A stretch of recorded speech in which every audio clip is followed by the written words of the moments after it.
पेड़ पर घर बनाने वाला गांव।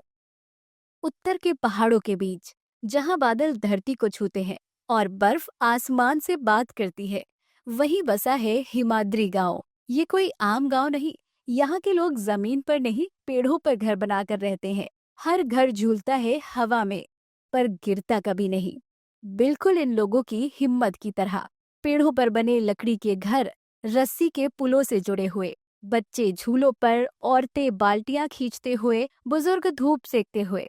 लेकिन हमेशा ऐसा नहीं था। एक वक्त था जब ये गांव मिट्टी में बसा था और मिट्टी के साथ हर साल ढह जाता था। बारिश का मौसम, पहाड़ी दरक रही है, कच्चे घर गिर रहे हैं, बच्चे रो रहे हैं, औरतें चीख रही होती हैं। अरे भागो रे!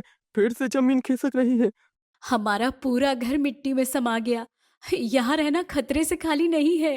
यहाँ की कोई भी जगह खतरे से खाली नहीं। अगर हम कहीं और जाएंगे तो भी सुरक्षित नहीं। अरे, तो तुम कहना क्या चाहते हो? यहाँ खड़े रहें और अपनी मौत के आने का इंतजार करें? पर कैसे जाएंगे? ये भी तो एक समस्या है ना। यही तो मैं सबसे बोल रहा हूँ। हमारे घर, गांव, सब कुछ तो तबाह होता हुआ दिख रहा है।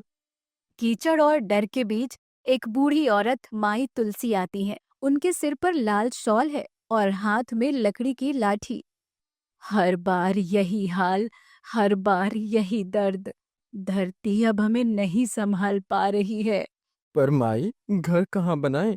ऊपर का पहाड़ भी फिसलता है, नीचे की घाटी भी डूबती है।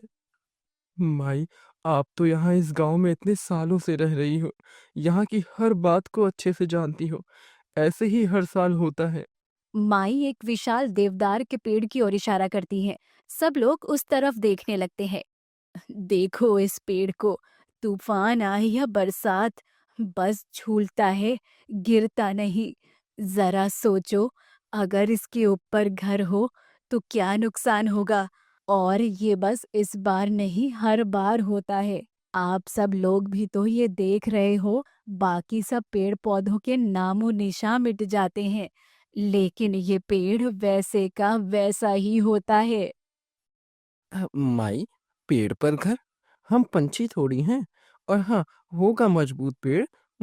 आंधी तूफान झेल गया, पर ऐसा थोड़ी हो सकता है कि हम वहां रह लेंगे। हाँ, पंछी नहीं, पर पेड़ के बच्चे तो जरूर हैं। धरती की गोद जब कांपे तो उसकी बाहों में शरण लो।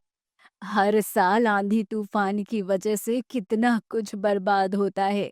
हमारे घर, फसल, कुछ लोगों की जान। अरे अगर हमारे सामने कोई रास्ता है तो एक बार उस रास्ते पर चलने में हर्ज ही क्या है। माई, ये क्या कह रही हो?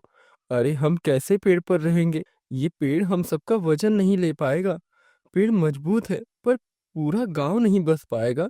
अगर आप सबके पास कोई भी दूसरा रास्ता हो तो मेरी बिल्कुल मत मानो। लेकिन अगर रास्ता नहीं है तो मेरी बात मानने में कोई बुराई नहीं है। परेशानी तो है ही हम सबके आगे, तो हम परेशानी का सामना कर ही लेते हैं। गांव वाले चुप हो जाते हैं, क्योंकि किसी के पास कोई रास्ता नहीं होता है। अरे अब कोई कुछ बोल क्यों नहीं रहा है? हम सबको अपना घर चाहिए। हर साल किसी आंधी तूफान या बारिश की वजह से हम सब लोग ऐसे भटकते हुए परेशान नहीं रह सकते हैं। अब माई, आप सही कह रही हो। जब कोई रास्ता है ही नहीं, तो रास्ता बनाने में कैसी परेशानी। माई रस्सी से पेड़ की डाली पर एक छोटी सी टोकरी लटकाती है। यहीं से शुरुआत होगी। आज टोकरी, कल मचान और परसों पूरा घर। लोग बांस काट रहे होते हैं, लकड़ी बांध रहे होते हैं, रस्सी के पुल बना रहे होते हैं। बच्चों की हंसी लौटती है। लोगों ने माई की बात मानी और एक नई दुनिया बुन दी। पेड़ अब छांव ही नहीं, घर भी देने लगे। कुछ दिनों बाद सुबह के समय सूरज पेड़ों के बीच से छनकर आता है। ऊपर बने घरों में चूल्हे से धुआं उठता है।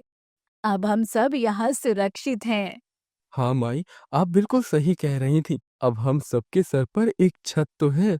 और यहाँ आंधी तूफान सब कुछ ये पेड़ झेल लेता है। जो डर हमें जमीन पर लगता था, वो डर तो अब जैसे हम सबको छू भी नहीं पाता यहाँ। बस इसी तरह भगवान हम सबको सुरक्षित रखे। ऐसे ही कई साल बीत जाते हैं। अब हिमाद्री गांव हवा में झूलता है। हर घर, हर पेड़ एक साथ सांस लेते हैं। रामू अपनी माँ के साथ लकड़ी के घर में है। नीचे सफेद धुंध फैली होती है। सुन रामू, नीचे जाकर कुछ सूखी लकड़ी ले आ, आग बुझने वाली है। ठीक है, मैं अभी जाकर लाता हूँ। वो पेड़ की शाख पर चढ़ता है, रस्सी से लकड़ी खींचता है। देख बेटा, पहले लोग पेड़ काटते थे, अब उनसे मांगते हैं। हाँ माँ, पेड़ अब हमारे पड़ोसी जैसे हैं, बोलो तो भी सुनते हैं। पास के घर से आवाज आती है, पड़ोसी शांति की। अरे ओ बहन जी, तुम्हारे यहाँ लकड़ी का धुआं ऊपर जा रहा है, हमारे यहाँ नीचे आ गया। अरे ऊपर नीचे का फर्क नहीं, अब हवा सबको बराबर बांटती है। गांव अब सिर्फ पेड़ों पर नहीं था, ये सोच पर बना था। एकता, साझा जीवन और प्रकृति से प्रेम पर। एक दिन गांव में नीचे जमीन पर गाड़ियों का शोर सुनाई देता है। कुछ ऑफिसर और साहूकार आते हैं। अरे, ये ऊपर घर क्या तमाशा है? जमीन तो हमारी है। सरकार का नया आदेश है, पेड़ों पर निर्माण अवैध है, नीचे उतरना होगा। ऊपर से गांव वाले देखते हैं, फुसफुसाहट होती है। अरे नीचे उतरे तो फिर से घर टूटेंगे।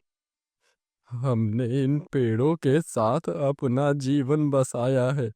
साहब, ये पेड़ हमारे घर हैं। आपके कागजी कानून से पहले यहाँ प्रकृति का कानून था, जीने का अधिकार। जीना है तो नीचे उतर जाओ, वरना काट देंगे ये सब पेड़। तो फिर हमें मत बोलना कि हमने तुम लोगों की सोची नहीं। आप हम सबको हमारे घर से बेघर क्यों कर रहे हो? ना ही ये तुम लोगों का घर है और तुम सब लोग अवैध तरह से यहाँ रह रहे हो। हम कुछ नहीं कर सकते। सब लोग नीचे आते हैं। गांव वाले चौंकते हैं, महिलाएं रोती हैं। अगर एक भी पेड़ काटा तो हम सब वहीं सो जाएंगे जहाँ इसकी जड़ें हैं। हमारे बच्चों की हंसी इन डालियों में गूंजती है साहब। इन्हें काटना मतलब हमारी सांसें काटना है। शायद ये लोग सही हैं। जब धरती अस्थिर हो तो पेड़ ही सहारा बनते हैं। और उस दिन आदेश रद्द हुआ। हिमाद्री गांव को मिला अधिकार, प्रकृति संग जीने का। कई महीने बाद गांव अब मशहूर होने लगता है। अखबार की सुर्खियां, the village of India. Himadri अब एक मिसाल बन चुका था। लोग दूर दूर से आते, सीखने कि कैसे इंसान और पेड़ साथ रह सकते हैं। अब हमारा गांव पूरी तरह से सुरक्षित है। बच्चे विदेशी मेहमानों को दिखा रहे हैं कि कैसे रस्सी से पानी ऊपर खींचते हैं, कैसे रात को लैंप झूलते हैं। वाह, ये तो दुनिया का सबसे सुंदर गांव है। रामू अपने घर की बालकनी पर बैठा होता है और अपनी माँ के साथ सूरज ढलते देखता है। अम्मा, देखो, अब लोग हम पर नहीं हंसते, हमसे सीखने आते हैं। बेटा, जब इरादा पेड़ की जड़ जितना गहरा हो तो मजबूती खुद मिलती है। ये झूलता पेड़ ही हमारा असली घर है। यहाँ तेज आंधी तूफान आ जाए या कुछ भी हो जाए, अब हमारा घर टस से मस नहीं होता। यही तो है ना हमारा पेड़ वाला घर। कोई आंधी तूफान अब हमारा कुछ भी नहीं बिगाड़ सकता है। हिमाद्री ने सिखाया, घर ईंटों से नहीं, रिश्तों और प्रकृति से बनते हैं।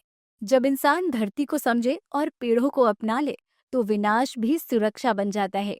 पेड़ों के ऊपर बसे घर, सूरज की सुनहरी किरणें, बच्चे झूलते हुए, हवा में गूंजती हंसी।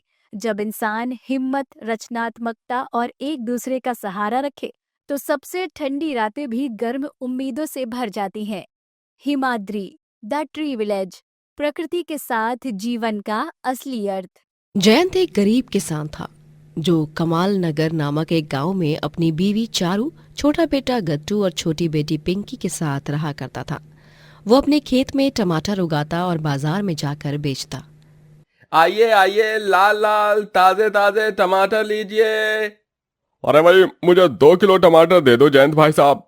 तुम्हारे यहाँ के टमाटर बहुत ही स्वादिष्ट और सेहतमंद होते हैं। हाँ, ये सही कह रहे हैं। लगता है तुम बड़े प्यार से, स्नेह से टमाटर की खेती करते हो, इसलिए वो इतने निखर कर उगते हैं। जरा इनका रंग तो देखो। वाह वाह वाह वाह वाह वाह। जयंत का टमाटर बिजनेस एकदम अच्छे से चल रहा होता है, लेकिन दिवाली की रात एक रॉकेट उड़कर जयंत के खेत में गिरता है और पूरा खेत आग पकड़ लेता है। आग तेजी से पूरे खेत में फैल जाती है। अरे नहीं, मेरे खेत। हे ठाकुर जी, ये क्या हो गया? अब मैं क्या करूंगा? इस खेत से ही मैं अपना और अपने परिवार का पेट पाल रहा था। अब मैं क्या करूंगा? नहीं, मैं तो बुरा तरह बर्बाद हो गया। चारू, ये क्या हो गया? हमारा खेत ऐसा क्यों हुआ? जयंत अब बर्बाद हो चुका था। उसके पास जितने पैसे थे सब धीरे धीरे खत्म हो जाते हैं। कुछ दिनों बाद घर में अनाज भी खत्म हो जाता है। वो लोग आश्रम में मिल रहा मुफ्त का खाना खाकर अपना पेट भरते हैं। हम इस तरह जिएंगे तो कुछ नहीं हो पाएगा। मुझे कुछ ना कुछ तो करना होगा, काम ढूंढना होगा। जी, मैंने भी 2 जगह बात की है घर का काम की। 1 से 2 दिन में पता चल जाएगा कि वो मुझे काम पर रखना चाहते हैं या नहीं। जयंत नौकरी की तलाश करने जाता है, लेकिन उसे कहीं भी नौकरी नहीं मिलती। वो फिर भी हिम्मत नहीं हारता और निरंतर 1 हफ्ते तक जगह जगह जाकर नौकरी की तलाश करता है, लेकिन उसके बावजूद भी वो नौकरी पाने में असफल ही रहता है। एक रात बहुत बारिश होती है और तभी जयंत का घर मालिक किरोड़ीमल आता है। अबे ओ जयंत के बच्चे, तो अपना 3 महीने का बचा हुआ किराया इस जन्म में ही भरेगा या अगले जन्म में? किरोड़ीमल जी, मुझे माफ कर दीजिए, मैं इस बार भी किराया नहीं चुका पाया। लेकिन मैं आपसे वादा करता हूं कि मैं अपना सारा किराया एक बार में ही सूद समेत चुका दूंगा। मुझे बस और थोड़े दिनों की मोहलत दे दीजिए। मैं वादा करता हूं, मैं वाकई में चुका दूंगा आपका पैसा।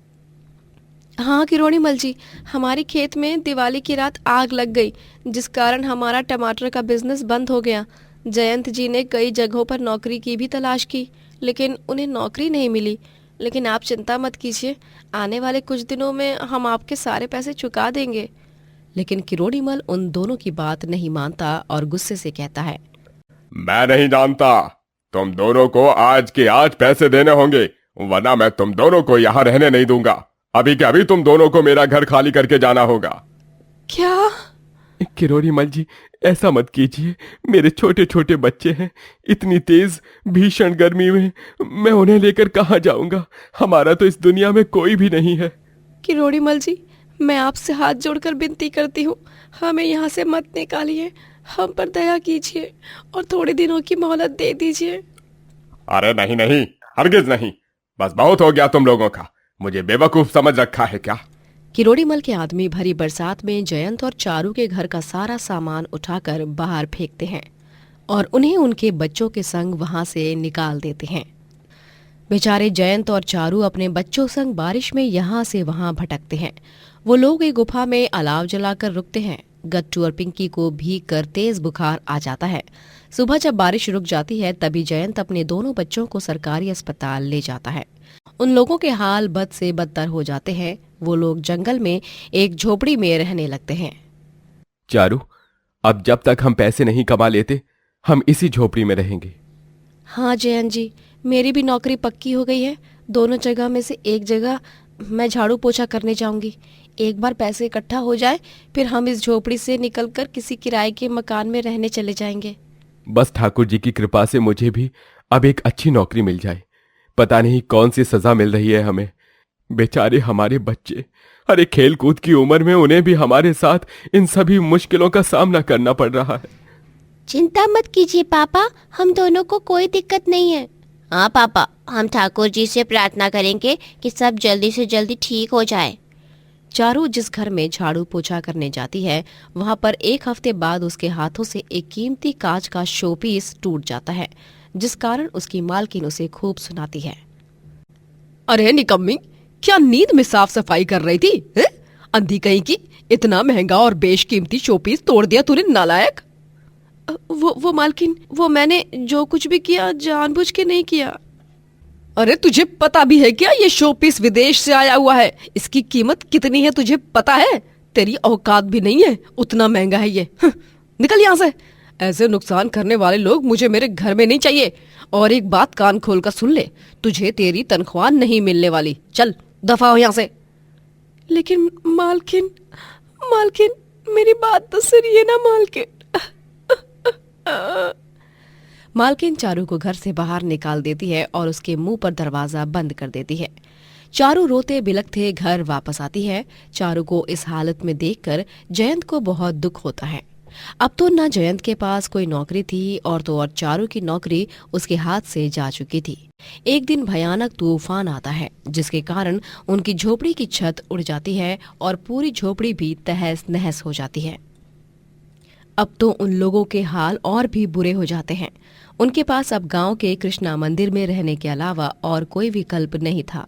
वो लोग ईश्वर से प्रार्थना करते हैं, हे ठाकुर जी, क्यों हम गरीबों की इतनी परीक्षा ले रहे हो आप? मैं मझधार में अटक चुका हूँ, मेरी मदद करो ठाकुर जी, मेरी मदद करो, अपने बच्चे की मदद करो ईश्वर। जयंत और उसका परिवार अब कचरा कूड़ा बीन कर ही अपना गुजारा करने लगता है। उन्हें ज्यादातर प्लास्टिक की बॉटल्स ही मिलती। एक दिन यूं ही जब वो लोग एक स्कूल के पास से गुजर रहे होते हैं, तभी पिंकी और गट्टू की नजर स्कूल में चल रहे एग्जीबिशन पर पड़ती है, जहाँ पर सब ने छोटे छोटे वस्तुओं से घरों के मॉडल्स बनाए थे। वो देखो, प्लास्टिक बोतल से बना हुआ घर। और वो देखो, कुल्फी वाली लकड़ी है। कुल्फी वाली लकड़ी नहीं बुद्धू, उसे आइसक्रीम स्टिक कहते हैं। अरे हाँ हाँ, और वो देखो, कांच का घर और वो कागज का भी। उन सबको देखकर जयंत के मन में एक विचार आता है, क्यों ना हम भी एक प्लास्टिक बॉटल का घर बनाएं, वो भी असलियत का। प्लास्टिक तो तूफान में भी टिकता है, टस से मस नहीं होता। अरे वाह, ये तो सच में बहुत ही बढ़िया विचार है जी। मैं तो कहती हूँ कि यही करते हैं। हाँ पापा, हाँ, मुझे एक प्लास्टिक बॉटल के घर में रहने में बहुत मजा आएगा। हाँ पापा, बहुत अच्छा आइडिया है। वो चारों पूरे गांव में भटक कर प्लास्टिक बॉटल्स इकट्ठा करते हैं और उससे एक सुंदर सा घर बनाते हैं और उसमें हंसी खुशी रहने लगते हैं। थोड़े दिनों बाद चारू और जयंत दोनों को भी एक मिल में अच्छी तनख्वाह वाली नौकरी मिल जाती है और उन लोगों के जीवन में खुशियां फिर से दस्तक दे देती हैं। धन्यवाद ठाकुर जी, प्लास्टिक बॉटल का घर हमारे लिए लकी और शुभ साबित हुआ। बस अब आप अपनी कृपा दृष्टि यूं ही हम पर बनाए रखिए।